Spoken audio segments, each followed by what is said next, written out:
What others would attack through contradiction can be destroyed through the exposing of its non-self nature. It occurs to me from time to time that life is just things passing through tubes. In a previous video, I described the experience of life as being the perceiving of a projection of the phenomenal world into a fistula, a tunnel through which the point of awareness makes its pilgrimage in the block universe, which is something like a ballistics gel block of time-space, with each slice of it being a snapshot of the universe as it could be perceived in any given moment.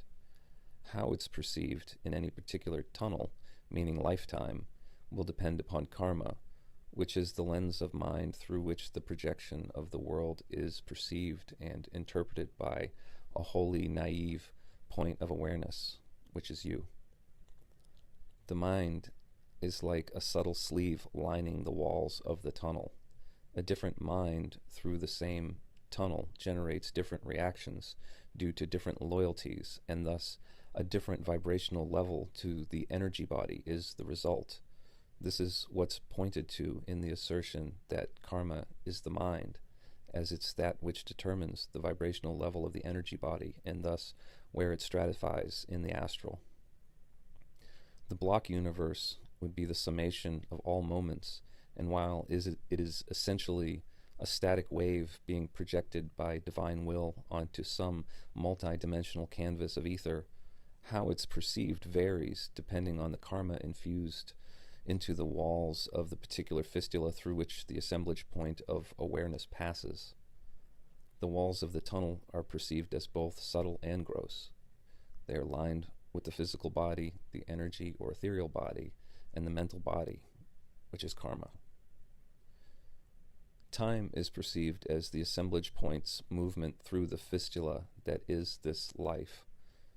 The pace of time is measured by the speed at which awareness seems to move through the tunnel. When the tunnel ends, it is the end of life, and to physically die is to encounter the collapsed back wall of the tunnel. There are various speculations on what happens from there, but a life review would be equivalent to the assemblage point's return trip through the tunnel and its projection, but with the benefit of hindsight and of being bereft of the delusion of body identification.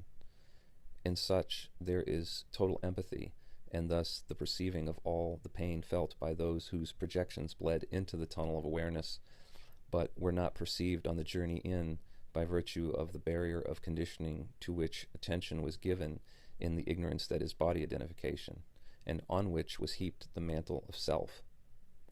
Through the lens of conceptual self, the ability to empathize is enhanced by overlap with perceived other forms and minds, and with each wrinkle of complication given to the identity is another whirl or loop on its fingerprint that must overlap for there to be true affinity and comfort. The conditional probabilities stack with each bollard of identification that's programmed in, and the coincidence of a matching bingo card of identity gets smaller and smaller, and thus a type of atomization occurs through the cultivation of identity. The implications of this are that this complicated identity is a great spiritual hindrance, but perhaps having such a clumsy and brittle thing to drag through the tunnel of life can cause enough suffering to motivate an inquiry as to its source. But this return trip with the benefit of empathy is another way in which the experience of the mind is the experience of karma. The mind is the lens that colors the projection of the world into the tunnel of awareness from which the assemblage point perceives and innocently believes. Just as how there is automatic believing in dreams, there is an automatic believing in life, and being the body and mind associated with it, rather than something that's aware of it, of which there can be no awareness due to its inability to appear within itself.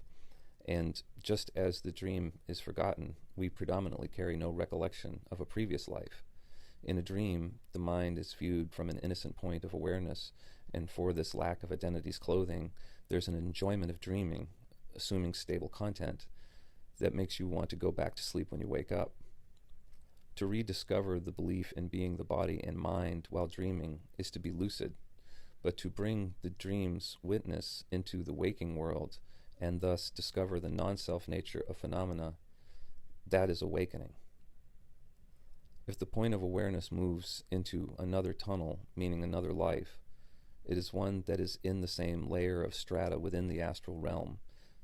The physical world is an intersection where the incarnation of ethereal bodies, hailing from various vibrational levels, can interact.